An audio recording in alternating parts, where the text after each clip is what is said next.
Hello, Canucks fans. Welcome back to another episode of Canucks Conversation, brought to you by Bet365. There's no Stanchies reader sign behind me. I got my baseball mug instead.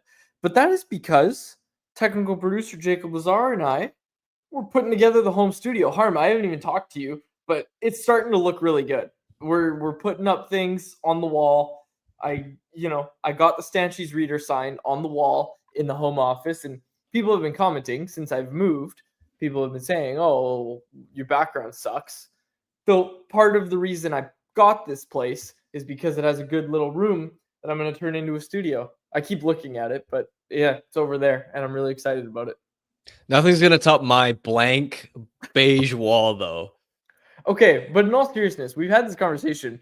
All we really need to get you is like the same backdrop JPAT has. Yeah, You'll be fine. Goes right up against the wall. You move it when you don't need to use it. It beats what Faber used to have with his green screen, his like cheap green screen, and then we didn't have the software to actually use it properly. So just parts of him would fade into the screen. Good times. that's so funny. And don't worry, Harm. Through the summer, we're going to get you a nice backdrop, something that's nice and portable, whatever, so you can use it in whatever room you got to do the show from, which is a bonus. Can't wait. Chat. Whoever gives us the best suggestion for Harman's backdrop gets a shout out on the show. So there's your challenge for the day. Your best idea for Harman's backdrop. All right. Speaking of the chat, let's quickly mention our Super Chat charity partner this season, the BC Mental Health Foundation. You want to make sure your question or comment gets on the show, hit us with a Super Chat. Proceeds from our Super Chat all go to the BC Mental Health Foundation, changing the face of mental health and addiction by supporting breakthroughs in care, public understanding, research, and knowledge exchange. Okay, Harm, the title of today's episode, another Rutherford interview and Family Feud. We're going to play Family Feud later, but there's a Rutherford interview. There is something I want to mention about Talk It that we're going to get to in a second, also the subject of our poll question, but kind of lost in the shuffle on Tuesday was that Tuesday. Yes, Tuesday. Lost in the shuffle on Tuesday was that Jim Rutherford did another interview. We were going to talk about it, but then they hired Adam Foote, so we had to do that. And then yesterday was the reaction to the Canucks hiring Adam Foote. Maybe the interview came out on Wednesday. My days are all messed up right now. Yeah, Wednesday. Came out on Wednesday. So that was lost in the shuffle, okay? It was another Jim Rutherford interview, and it was on a Nation Network show. So I wanted to at least mention it and make sure people know where to go find it. It's called Up Close with Stephen Brunt. You can get it wherever you get your podcast. Also, check it out on the Daily Faceoff YouTube channel. They did like a sit-down interview at Rogers Arena, and our man Al Delich was there setting it all up, and we got all the cameras looking good. You know, almost got to come help us with our home studios is what I'm hearing. But anyways, it's a really good-looking video interview as well. So go check it out, Daily Faceoff YouTube channel. But I did want to get to a few things that Rutherford said in the interview. The first one, the one that stood out the most to me, was he talked about leaving Pittsburgh. And if you recall, it was a very abrupt exit from Pittsburgh for Jim Rutherford. It was just, no, I can't do this anymore. I'm out. And he didn't really go into the reasons why. Now, in the interview, you can go hear it, but he revealed that the reason he left Pittsburgh at the time was because he was scared of COVID. He was terrified. You know, he's older. He's an older gentleman. He was very scared when we didn't know much about COVID, about going into the office. He said he lived 11 months away and didn't really go out, and they had an acreage and everything. It was a really good interview, and I think, as far as I know, Harm, you'd have to reach out to your colleagues in Pittsburgh, but I'm pretty sure that's the first time Jim Rutherford's ever really gone into detail on why he left the Penguins. Yeah, it was a big mystery when he originally left. There were some fans who were arguing, oh, he quit on the team just when things were starting to go sideways for the team. But all along, without going into detail, some of the Pittsburgh reporters were saying, no, it's not quite like that. It's not as if he just quit on the team. And they were sort of insinuating that Crosby and Mike Sullivan, the other obviously key stakeholders in that organization, didn't view it as Rutherford's quitting on the team. Now, again, they didn't report on exactly why. And there is still part of me that wonders if there was more to it than just the COVID side, because it was also at a time when the team was approaching territory where you were like, okay, is their window closing as far as actually contending? So I wonder if there's a little bit more to it than just the COVID angle, but that sort of makes sense. And it was a big mystery in Pittsburgh for a long time. It is a really good listen as well. And I wish we could play the full clip, but he talks about it for about 5 minutes. And he even goes on and says, like, oh, and I got COVID. As soon as he came to Vancouver, he got COVID. And he's like, if I had known it wasn't much of a big deal, like he said, he's like, oh, I had the sniffles. I was fine. He's like, if I had known that was all it was going to do to me, I would have just kept my job in Pittsburgh. Like that's a legit quote that he said, is I wouldn't have left if I knew that it was just going to give me the sniffles. But of course, symptoms varied with COVID, as we know, especially for someone of Rutherford's age. So that was something he brought up. I found that to be just really interesting perspective to go into. The one I wanted to play on the show was this one where he talked about how he came to Vancouver. And this is something that Francesco Aquilini told us the last time he spoke to media. He told us about this story, but Rutherford goes into detail as well. Basically, this is Rutherford talking about how he ended up in Vancouver. Sorry, I just need like 5 seconds to get this clip. Yeah. 5 seconds. There it is. Jacob's got it.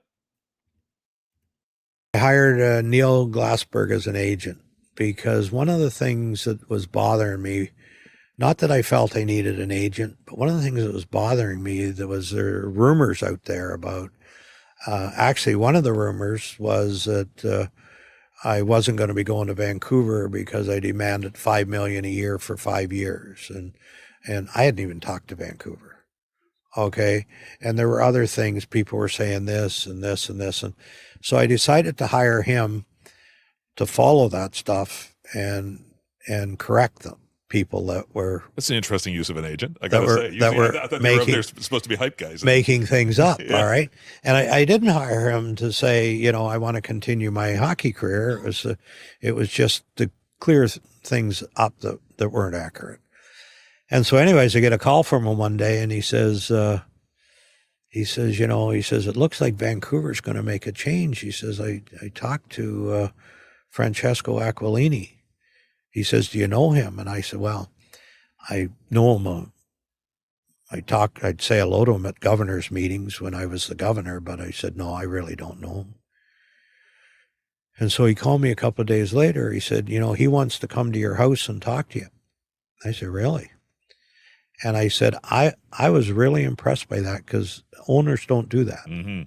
If they have interest in you, they'll send you a plane ticket and come to my office, Exactly. right? Yeah. And I said, really? I said, okay. I said, that's fine. I said, you tell him he can come. So he comes, he walks in my house, and my wife had set up a charcuterie board for him. And he said, no. He says, I'm not hungry. He says, I just ate. And so we go and we sit down, and then, we thought we were going to be there for a couple hours, and it just kept going, and he kept walking over the charcuterie board, and it was a big one also. And by the time we were finished 5 hours later, he had finished the whole thing. But it was a very interesting meeting. He talked about the history of his ownership, what had gone on there, what he had hoped for, his disappointments over the year. This is what he would expect. And so he said, I'd like to get an answer in the next few days. And I said, okay. Call me a couple of days later, and I said, I don't have an answer for you. And of course, he waited, he being Francesco Aquilini, and it ended up working out. Two things from that. First one, the charcuterie board story. Absolutely love that because I've been there. I'm like, no, I'm not hungry. You try to be polite, but then it's also rude if you don't eat the charcuterie board. So Francesco doing the good Italian thing, eating the entire charcuterie board, been there. Second, to be a fly on the wall for those conversations. The fact that it went so long that it was hours and hours on end, I found that to be really interesting. And what were some of the reflections that Francesco Aquilini had about his ownership group and how the team has done in recent years? Because if you recall, the last time we talked to Francesco Aquilini about everything, he wasn't really keeping his cards close to the vest, but it wasn't a lot of, like, he didn't come out and say, oh, I regret doing this or I regret this. There was very little of that. It was more what had happened. So I just wonder if there was any more I guess, reflection in that conversation with Jim Rutherford to convince Rutherford to really come out of retirement. He didn't think he was going to work in hockey again, come out of retirement and take the president's job with the Canucks. Yeah, I feel like we don't have a great handle on Francesco's mindset as an owner outside of the presumption that clearly, just based off actions, the GMs he's hired and the directives those managers have had, that making the playoffs has always been a priority, a lot of sort of shortcut taking. But outside of that, even going back to, we know he had Mike Gillis as GM, and Gillis wasn't a perfect GM by any stretch of the imagination, but just style-wise, he was forward-thinking. He was different than most of the established sort of hockey man archetype. They were on the cutting edge of a lot of innovative initiatives under Gillis, and then to immediately flip from that to Francesco realizing that, okay, this core isn't going to get it done, and then to go in the exact opposite direction with Jim Benning, who is the exact embodiment of an old school hockey man. It's just so striking that you could see one philosophy and then do a complete 180. So even with the context of sort of decisions like that, I'm curious what Francesco's mindset actually is when he's sort of pulling the strings and making these decisions, because ultimately a successful organization starts at the top. We've seen under Aquilini's stewardship, the Canucks at one point during the 2011 days be a first-class organization that players wanted to go to, where players were treated exceptionally well. It was so easy to recruit free agents. To now, for the last decade plus, it's been largely dysfunctional. And I just wonder what lessons he's learned. And yeah, I would have loved to have been a fly on the wall of those conversations. Jacob, book Francesco Aquilini. Easy, right? Directive. Oh, directive for the summer. Yeah, that's going to be a real easy one. I'm gonna just give him a call. Yeah, I'll shoot him a text. Yeah, you know what? Just perfect. Yeah, he follows me on Twitter, so I'll just shoot him a DM. Easy. Do it. Have to do it, Harm. Have to do it. How much of a super chat donation do you need to DM Francesco and just say, hey, Harm? Way too much. No chance. Enough to supplement your income if he responds and says never show up to Rogers Arena ever again. Yeah, exactly. Gotcha. Okay. All right. The other part. Yeah. I thought it was hilarious that Rutherford hired an agent specifically to clear up false rumors spreading on social media. I bet he wished he could still do that, right? I mean, who knows? Maybe he still has an agent. I think so. Well, he does still have an agent. For sure he does, right? I assume. I don't think you get rid of your, yeah, anyways. Okay. Remember that story John Forsland told us about when he was using an agent? Oh, yeah. And he was like, I don't want to talk to your agent. That's great. Great. And when Forsland finally pushed back and got a little angry, and then Jim was like, now you're negotiating. I love we were talking about this, but I love how he's like, okay, at the end of his answer. Yeah. Davis is like, okay. I love that. It's so good. I will say, anyone who's listening right now that didn't watch or listen to that episode when John Forsland was on, totally worth it. He came on sometime in January, I want to say. Mm-hmm. Go back on YouTube on the podcast, go listen. It was a great interview. I can't recommend it enough. And some of the stories he told to Rutherford from their days back in Carolina were awesome. And he busted out a Rutherford impression, which is always a good thing. A+. Rutherford is also just such a good storyteller. I don't know what it is. Like I've had lunch with him before, and hearing him reference certain things from the past, whether it was way back in his playing days to his early managerial days, he is a really engaging storyteller. And you just I swear a podcast every week of just Jim Rutherford telling stories would be so fun. Okay, 2 things. What was his lunch order? People want to know. Do you remember? Fish and chips, I think. Nice. So classic. So can't go wrong. 2, he used to have a radio show in Carolina. Did you know that? Or was that in Pittsburgh? Oh, was it in Pittsburgh? I thought it was Carolina. I don't think it was in Pittsburgh. John Forsland told us he was on. They had a show together in Carolina. Yeah, I thought he also did a weekly spot in Pittsburgh too. I think he did as well, but they had a show together in Carolina. Yeah. Where the hell did that go? Bring that to Vancouver. You know what? He's welcome. I know he watches the show sometimes. He's always welcome on this show. Jacob, book Jim Rutherford weekly. Figure it out. I'm gonna clip this little segment. We'll put it on social, and we'll put the open invitation in the post to Jim Rutherford. There you go. If he wants to come on Canucks Convo, he is more than welcome. Always welcome. Yeah, Jim Rutherford is always welcome on this show. Always. Okay. Did you have anything else you wanted to say from that interview? It was really cool. I was trying to figure out where it was. Is that the restaurant underneath the dressing room? Because I've been through there. I don't think it looks quite like that. I don't know. I wonder if they almost took that press box area where you dine before the game and just set it up way nicer than usual. No. Or maybe it was one of the mid-levels. Oh, maybe. I think it must have been. I mean, I guess it was a Nation Network show. I can just text someone and find out the answer. But anyways, all right. Anything else you want to say from that interview? Because I want to move to this Talkit thing that came today. Not from that interview, but quickly, just speaking of interviews, one thing that I don't think we touched on enough from Adam Foote's press conference yesterday that I thought was really interesting was his comments on Elias Pettersson. And I think when you first hear the answer, it doesn't necessarily stand out as a particularly revealing quote, but the context of what he said earlier in the interview, it stood out as, to me, an emotionally intelligent response, because we know that for Foote, it's going to be imperative to get Pettersson going in order to unlock better offense out of this team. And so early in the press conference, it stood out to me that Foote mentioned how much of an advantage he thought it would be for him as far as already having pre-existing relationships and specifically knowing how to push each guy's buttons, knowing what makes certain guys tick,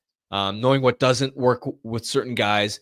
And then later he had that answer around Elias Pettersson, and he was stressing about the importance of making Pettersson feel like he's supported and how he really wants PD to know that the organization is sort of there for him. And normally you hear something like that and it doesn't stand out, but with the context of, hey, he knows how certain personalities in that locker room tick, I think that perhaps is a sign that Foote recognizes that Pettersson responds best to a gentler approach that builds him up rather than harsher criticism that breaks him down, right? That's been a theme that you talk to people around the organization is pretty consistent, that you have to build him up. Bruce Boudreau's openly talked about that too. Foote sort of really stressing the importance of making PD feel like he's supported. I liked hearing that. That sounded like an emotionally intelligent response. Of course, we know that hiring the right assistant who is offensively focused and is going to work with the forwards is going to be imperative too. But that I thought was more interesting than maybe what you may have sort of just read on the surface when you saw the quote. I think that's a great mention. And that's what, Cam Robinson also kind of alluded to yesterday when we chatted with him was, that shows that he knows that, hey, maybe the best way isn't to give a little nudge to other players, say, hey, go motivate this guy, which is obviously what was reported happened this year. I liked that answer from Foote. I'm glad you actually brought that up because I think we mentioned it yesterday, but yeah, going in on it a bit more was important. Also, Jacob wanted to bring this up, the Murphy bed as well. That the Murphy bed mention from Adam Foote. This is what he said. He goes, I'm trying to figure out how to get rid of that Murphy bed. I know Talk didn't bring it in his office, but I heard someone did. But that's my first thing on the docket. Get rid of that. Get rid of the Murphy bed, which was installed, of course, during the Torts era. Okay, so I'm sorry. Is it correct that John Tortorella got a Murphy bed installed into the rink because he slept at the rink because he lived all the way in Point Roberts? Am I correct about this? Yes. I don't know how much he actually used it though. Or what his timeshare was as far as how much of his time he spent in Vancouver versus Point Roberts. Jacob, book John Tortorella. That I can't do, but I will say And I know this. I know I know quite a few hockey coaches. A lot of coaches have a bed or a couch in an office, like in their office at the rinks. I know coaches. I'll tell this story. When I was working for the Express, our coach was Jason Fortier. He's an NCAA assistant coach now. He slept in his office a few times. There would be games and he'd be up watching tape until 2-3 in the morning, either really frustrated with something that happened or just really working ahead, planning for the next opponent. And he'd be like, well, what's the point in driving like 30 minutes or 20 minutes back home at 3 o'clock in the morning? I'm going to be back here at 9 a.m. anyways to start like getting ready for a morning skate. I'm just going to sleep in the office. It is certainly not uncommon for coaches to do that. Okay, I've got a funny Tort story. Oh, So I was working on a JT Miller feature. This was maybe 3 years ago, when JT had finally sort of figured it out, had his first 90 plus point season. And I was sort of talking to a lot of his old coaches to get insight on how much he matured as a player compared to early in his career. And Torts was, I think, the first coach JT Miller ever had. So I texted Torts and explained, hey, I'm working on the story. I'm Harman of the Athletic, blah, blah, blah. And Torts and JT didn't actually have a lot of overlap, but he still texted me like a quote or two that I could use. So I was like, okay, cool. And then I remember a few months later, I don't know what it was, but there was a reason that like something happened, and I shot him a congratulatory text, just sort of being like, hey, congrats. Don't even remember what it was for. And I assumed that because my first text from a few months ago had my name in it and everything, that if he doesn't recognize my number, didn't save my number, that he could just look up to the first text. His immediate response is, "Who is this?" ? So John Tortorella deletes every text he gets. Yeah. Right? So that's what I'm taking away from that. Was super funny and a little embarrassing, but I sort of was like, oh, I'm Harman or whatever. And he was like, oh yeah, thanks, bud. Appreciate that or whatever. But yeah, I just find it hilarious that Tortorella apparently deletes all his old texts and just getting a "who is this" from Torts. Like I just read the text in my mind in his voice too, which is so funny. So like angry, like get off my lawn voice. Yeah. Like, who is this? How did you get this number? Exactly. Like that's all I'm hearing is that you have John Tortorella's number.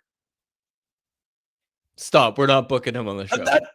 I'm just saying. I'm just saying. Do you want me to get another "who is this" text back? Quads, I don't know if you're looking at the YouTube chat right now, but you've got everybody asking me to book all kinds of people. Apparently, I have to book the Prime Minister now. We got to book Mark Carney onto the show. I've been told that I have to book Quinn Hughes. You know, the giant baby. Someone asked giant baby. Yeah, the giant baby who is a baby, cannot speak, has to be booked onto the show. So well, he's grown now. That kid's probably like he's probably baby Gronk now. Probably like 8 years old now. He can speak. Get him. We're not getting an 8-year-old onto the show. That's for sure. He's 6'2" by now. Doesn't even matter. Okay. All right. What did we? Oh yeah. Okay. I wanted to get to this. Oh, let's save it. We'll do it in anyone else. No, let's not save it. Jacob, Rick Tocchet today had his introductory press conference, just as Adam Foote did in Vancouver. Also, should say Adam Foote has had his first. So Canucks won that battle. But Rick Tocchet had his introductory press conference as Flyers head coach today. And one thing that kind of caught the attention of a few of us, including myself, he gushed a little bit about the Flyers practice facility and 3 sheets of ice. Take a listen. Around that practice facility, I walked around here, like in the inside, the bowels, right? There's so many tools to work with. I mean, the practice room has 3 sheets of ice. Like, as a coach, you're like, oh my God, these are the things you want as a coach. So those are attractive things to help me be even a better coach. So that's why I think I can't speak for the past. All I know what I see now and the relationship of the people that I deal with now, and it excites me. So don't ever tell me, oh, practice facility is not a big deal. The fact you don't have a practice facility is not a big deal. We heard, again, it was rumored that was kind of a thing that annoyed Tocchet about Vancouver. And ultimately, part of the reason he didn't want to come back was that they didn't have a practice facility built, nor plans to even build one. There was no guarantee that there was going to be one, even if he signed a 5-year deal. But I did find that to be really interesting. I don't want to do practice facility discourse again, but this was a Family Feud question a week or two ago, so I thought it was fitting to make it our poll question. Our poll question is brought to you by the Vancouver Whitecaps. Through 12 match days of MLS regular season action, Vancouver Whitecaps FC lead the MLS Supporter Shield and Western Conference standings thanks to a club record 8-1-3 start to the season. Over the last 5 weeks, the Blue and White have put together a record 11-game unbeaten run across all competition. The Caps will aim to continue their fine form with the first of 2 consecutive MLS road matches against Western Conference opposition, starting with a visit to Austin FC this Saturday, May 17th. That is tomorrow. Kickoff from Q2 Stadium in Austin, Texas is set for 5:30 p.m. Watch MLS Season Pass on Apple TV, TSN, or listen on 101.1 HD3 or CKNW.com. And hey, like I've told you, the Caps are in the Champions Cup final. Whitecaps FC will play in the 2025 CONCACAF Champions Cup final on Sunday, June 1st against Cruz Azul. This is the first time in club history Whitecaps FC has reached the final, and the third time, just the third time, a Canadian team has reached the final. For more information on how to get tickets or watch the match, visit whitecapsfc.com. All right, poll question. Let's bring it up. Whew. We asked, what season will the Canucks have a practice facility open and ready for use? Our options were 27-28, 28-29, 29-30, or 30 plus. 71.3% of voters say 30 plus. That is what I answered in Family Feud. I believe you said 2028, Harm. I don't think 2028 is a bad guess, but No, my first guess was 2030 something, and then I went 2030 something again, and then Jacob was like, buzzed. "Oh, it's a range," and so I had to work backward. No, gotcha. I don't think it's getting done in 3 years. So you agree? Like you're with us you're with the majority fully here? Agree, yeah. 30 plus. That's But I mean, if they I guess unless they make an announcement like at training camp that hey, we found a site. There's no way this is getting done before 2030. That's the reality of it. We're going to be 30 years old. Yeah, and I'm not holding my breath, waiting for an announcement. How long do practice facilities take to build? Like the Flames announced theirs 3 seasons ago, and theirs is going to be done. But I guess that's a full NHL conjunction with a whole arena. Yeah. I think it depends on if you're building one from scratch, if you're retrofitting an existing one and renovating. Like there's a bunch of things, right? Like I think at one point in time, there was probably talks of like reusing an old Olympic venue. Like if you're taking an older Olympic venue, like, I know what they did with Hillcrest with the curling rink, the Richmond Oval. If you have a facility that already exists and you're just putting a practice facility in, you can do that really quickly. Like look what Utah did. They have a temporary practice facility, but they turned it around in a few months by repurposing an old 2002 Olympic venue. If you're building something from scratch, like it's going to take 5, 6, 7 years. Is Hillcrest the one by Napoli Stadium? Yeah, that was the curling rink. They turned it into a community center with a hockey rink in it. It's actually very nice. Get up to Bill Copeland, right? Next home of the Canucks practice facility, Bill Copeland. Yeah, I'm sure that'll really entice free agents. It's better than what they currently got. All right. Actually, no, it's not. UBC is really nice. UBC's better than that. Okay.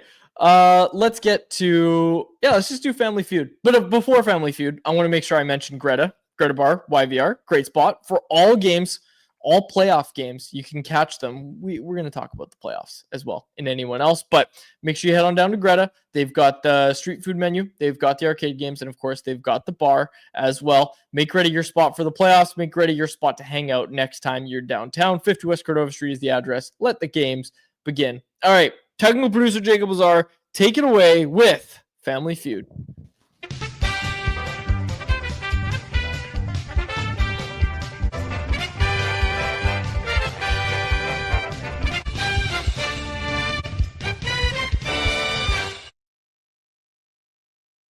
Now we're welcome back for another edition of Canucks Conversation Family Feud.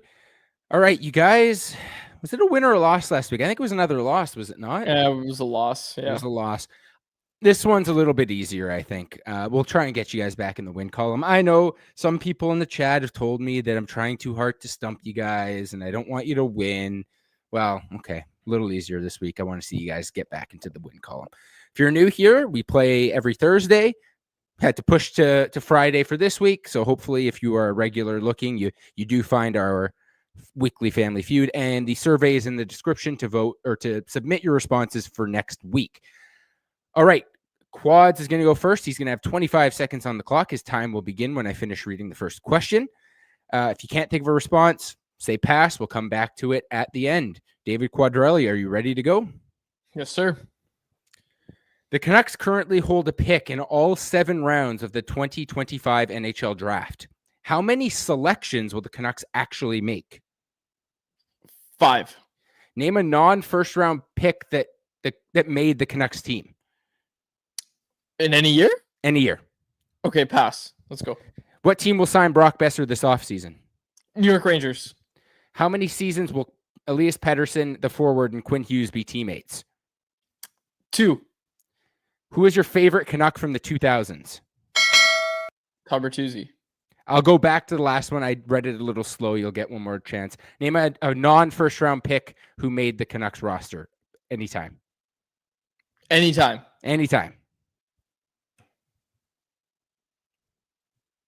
3, Alex Burrows. 2, 1. There you go. Oh, yeah, I guess I wasn't supposed to take my time.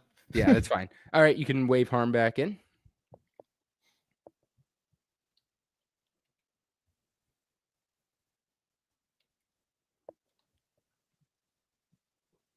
All right, Harm. The wording on one of the questions really stumped me. Yeah, I got Jacob I'll to read repeat it. I'll read it. I got Jacob to repeat it, and then I said pass because I still didn't understand this. Okay. But good news right. is Quads got off to a good start. 110 points, which means only 90 needed from Harman. Harm, you're going to have 30 seconds on the clock. Your time will begin when I finish reading the first question. If you give one of Quad's answers, you'll hear the buzzer. And I'll ask you to try again. If you can't think of a response, say pass. We'll get back to it at the end.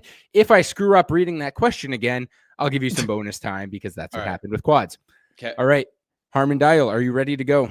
Yeah, let's do it.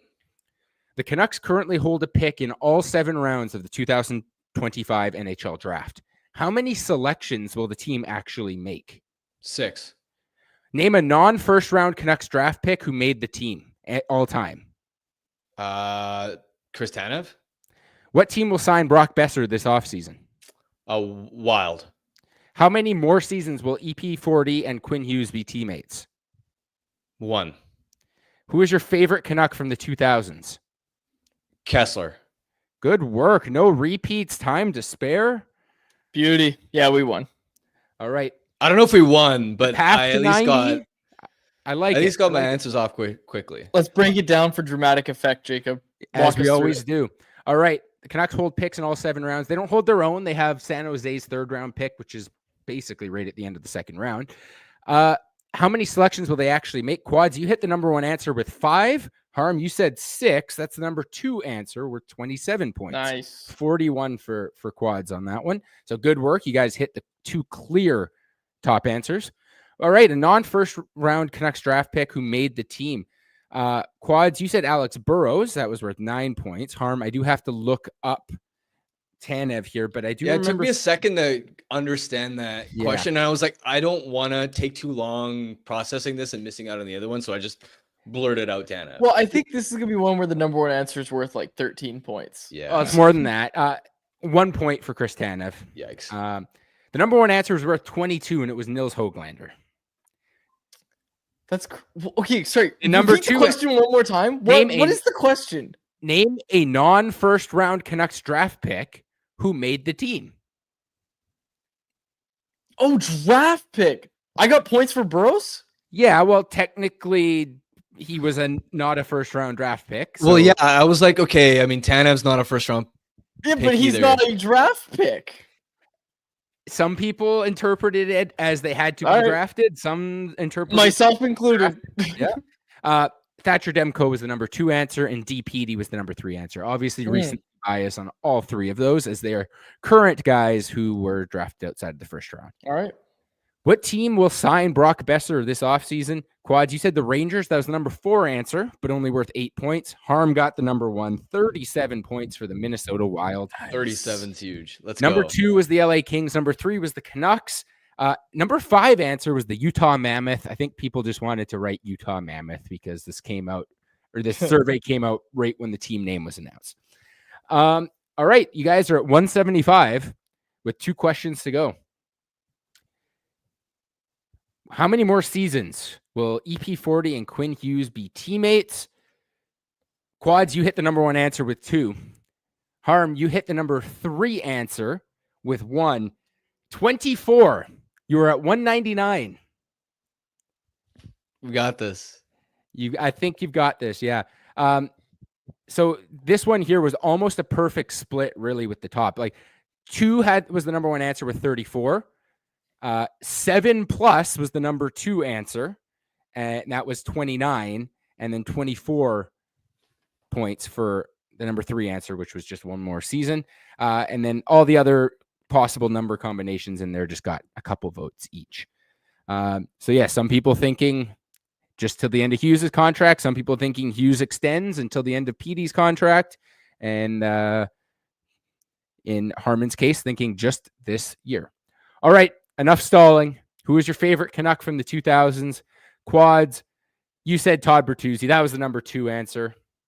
Harm, you did not get the number 1 answer. But Ryan Kessler gets you 3 points. Which is enough to win with 202. I feel like Kessler would have gotten a few more than that. Well, I because thought so he's too. 2010s. No, that's how I read the question. Right. Okay. I interpreted like anything after the 2000s. Yeah, so that's the tough thing. I made it clear in the actual survey. Like I said, 2000 to 2009. Like, who was your favorite Canuck from the 2000s? Okay. That being said, Kessler came up in the mid 2000s, and he was kind of already doing his thing by 2009. So Todd Bertuzzi was a good one. He was number 2. Marcus Naslund was the number 1 answer. Roberto Luongo in at number 3, and then the Sedin 4 and 5. All I'm hearing is that we won. We got in the win. We're back in the win column. They don't ask how. They just ask how many. Yes, new survey is out. New survey's out. Check it out. It's in the description of podcast and YouTube as well. Jacob, you know what? That was an ugly playoff win where we leaned on the goaltender. We got hemmed in our own zone a lot. Got dicey in the last minute, but barely made it by the skin of our teeth. Pulled it out. All right. Before anyone else, I want to mention Pacific Toyota dealers who want to tell you about the 100% electric Toyota BZ4X. An SUV packed with plenty of space, the BZ4X can handle any terrain and can take you from the city to the slopes. It's backed by the peace of mind that comes with knowing you're driving a Toyota, and if you're driving a BZ4X, you get access to HOV lanes even if you're driving alone. When you choose the BZ4X, you can get a $5,000 incentive, and now you can finance a 2025 BZ4X LE all-wheel drive from 0.99% APR for 36 months. Visit shoptoyota.ca at your local Pacific Toyota dealer today. All right. Anyone else is brought to you by the Vancouver Canadians. Seas are back at home. They played last night. Don't let the rain scare you away. I see some sunshine as well coming through here. So head on down to the Nat. It's a great time. There's a nooner at the Nat taking place right now, so that's kind of old information. But on Saturday the 17th, the Seas are hosting Women in Sport Day with a special guest appearance by Hazel May. And check out the White Spot Family Fun Sunday on the 18th. Bring the kids. They get to run the bases post game. It's always a fun day on a Sunday afternoon. For tickets, call 604-872-5232 or check out CanadiansBaseball.com. All right. First, anyone else from Ty David? Will the Leafs stave off elimination tonight or get crushed? You know this is going to 7 games. We've seen it before. They're going to win. They might even win convincingly tonight. It won't matter. They're going to game 7. Mitch Marner's going to hit the gritty in the corner or whatever and throw the puck up the ice, and it's all going to go away. They're not getting out of this round, unfortunately. It's over. It's over. And you know what? Leafs fans are so jaded and have seen this movie so many times that even if they win game 6, no one cares. No one cares. No one is getting their hopes up. They'll get their hopes up if and when Marner and Matthews actually score and take Game 7 over. And even then, they'll be nursing like a 4-1 lead and be crapping their pants thinking they're going to blow it. So until the buzzer actually sounded at the end of the third period and it's like, oh, they've won, they won't believe it till then. And let's be honest, that possibility that I laid out of Matthews and Marner taking over in a Game 7 against the defending Stanley Cup champions, extremely far-fetched. No kidding. Calvin 99 Charlie said, I still believe in the Leafs. I don't know, man. As somebody who was on the Leafs bandwagon for like 3 days, I hope someone believes in me as much as he believes in the Leafs. Oh, man. That's good. Okay. Other NHL playoff action, excuse me, that I wanted to get to. This Hurricanes Capitals series is mercifully over. Unfortunately, the Hurricanes are moving on, and we're going to be talking about this again potentially in the next round, but not as much. Like, it's not going to be as lopsided. Like, the Hurricanes are going to still dictate, but there's not going to be as much dictating, if that makes sense. Who are you hoping to see in the next, or what are you hoping to see in the next round? I want to see the Panthers move on. I feel like it'd be fun. It just, I'm sorry, but watching the Canes play hockey, good for them, right? Again, and this is where, I don't know if you saw it, but the Canes tweeted out like a montage clip just dunking on people that called them boring to watch. And actually, one of the tweets that they dunked on was somebody quote tweeting my tweet about how Golden Knights Oilers was 10 times more aesthetically pleasing and entertaining to watch. But it's like, and the whole dunk is, oh, well, we're moving on to the Eastern Conference Final. That was never the point of anybody making fun of the Hurricanes being boring to watch. Like, everybody knows, it's winning hockey. Stick to it if it helps you win games. It's just, if you're not a Carolina Hurricanes fan and you just want to watch the best hockey possible, it's a lot more fun to watch teams other than Carolina. And I'm not rooting for them to lose necessarily. It's just Florida Panthers are a lot more fun to watch. And I feel like a Florida final against any of the remaining teams in the West would be thrilling. Whereas I think Carolina, it's just, you don't even have that star power element, right? Or a lot of fun storylines. Whereas with Kachuk and Marchand, Bennett, there's just all these extracurricular sort of activities and rats and villains, and it just makes a playoff series more fun. There's more theater. It's way better. Now, I will also say I hate the Hurricanes admin. I think it's been the same person or people for a year, and they suck. I hate the Hurricane social media. It's well, at least they have fun with it. At least they have personality.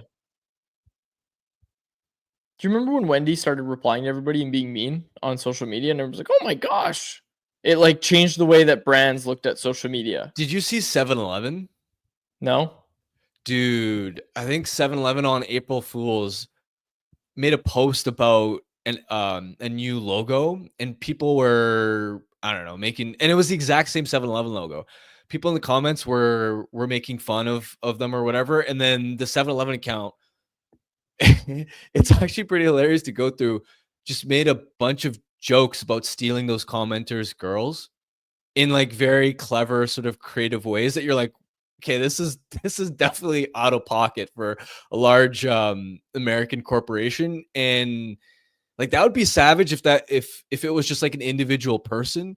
But no, this was the official 7-Eleven account, just out of pocket, talking about stealing girlfriends and all that, and just roasting people. I don't like that. That was on Instagram, not on Twitter. I don't like, well, Instagram's a little different, I guess. I don't like these brands. Silent. Just shut up, okay? You're trying to sell me whatever. Just stop, okay?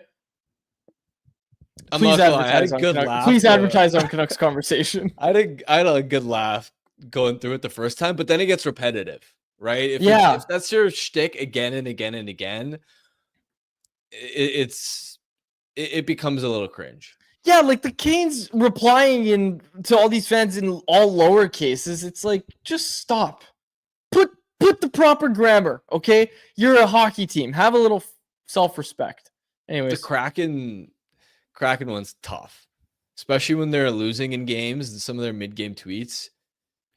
I think, wasn't Vegas the first one to really start doing that? They did it right from their first season. Another team I hate, their social media team. And why did they, as the deadline was about to close, they tweeted something that got everyone riled up that they were about to acquire Marchand or something. Eyeball emoji. Yeah, like, why are you doing that? Yeah, totally. Stupid. It is stupid. I'm glad you think so. It wasn't, like, you're on the sidelines. They didn't do anything. Man. Yeah, exactly. It's like, we know something big's coming down the pipe. If you did the eyeballs and then acquired Marchand, okay, that's baller. That's cool. But to throw up the eyeballs, have people go nuts, and then not do anything, loser behavior. Total loser behavior. Yeah, that's a good way to put it. Yeah, I don't like these young kids on social media, man. Not a fan. Okay. Where did we go from here? What were we talking about before this? Oh yeah, Stanley Cup playoff action. We knew it was coming. Jets also win their game 5. They're staving off elimination for now. We'll see. Little shutout for Connor Hellebuck, but the series is going back to Dallas. We'll see. We'll see if this one ends up going to 7. Question for Harm. I think you were 100% correct when you said they should have started Comrie in game 4 with the going to Hellebuck saying, look, you're getting a break, but you're going to be our guy again when we go back home.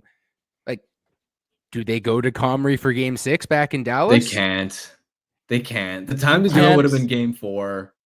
Now it's too late, especially coming off a shutout. Like, that's just, the optics are that much worse. The time to give Comrie an opportunity was game 4 and then go back to Hellebuck for game 5.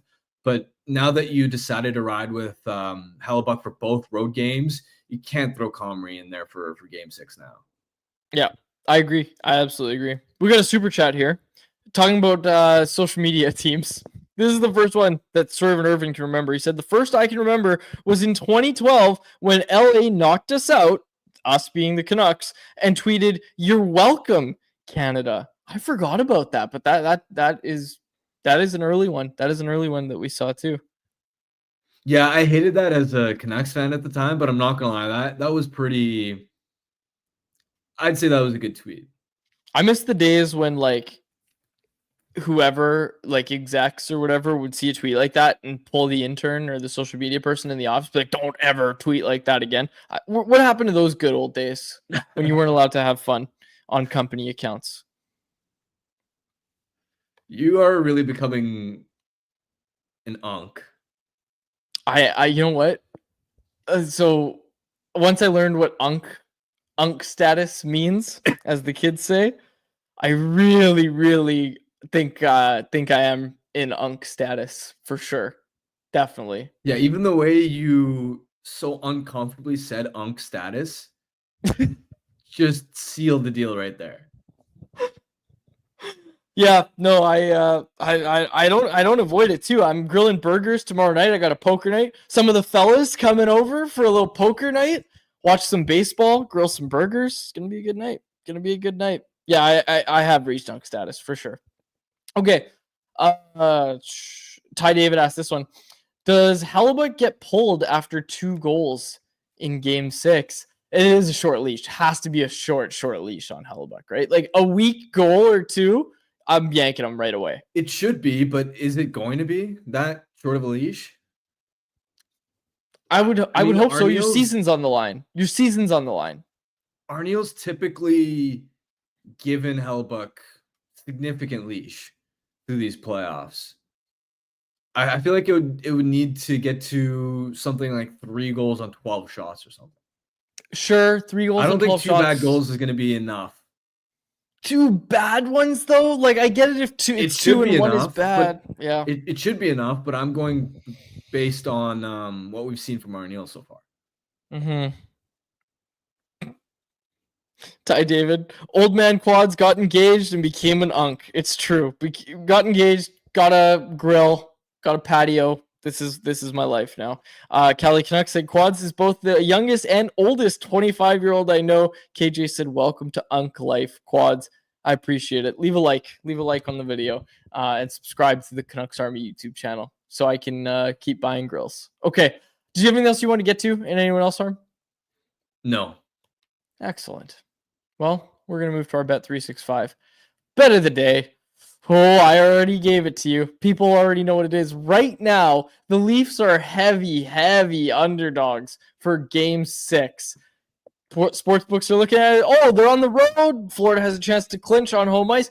Surely that's going to happen. Nope. The Leafs are winning tonight. They're taking it to Game 7, and then they might even be favorites in that game, and you can go ahead and bet against them. But for tonight, Game 6, you are taking Leafs money line plus 195 odds. Heavy underdogs in this game. Plus 195 odds. You can get the Leafs money line right now on Bet365. If you want to get on the action, Bet365 has got you covered.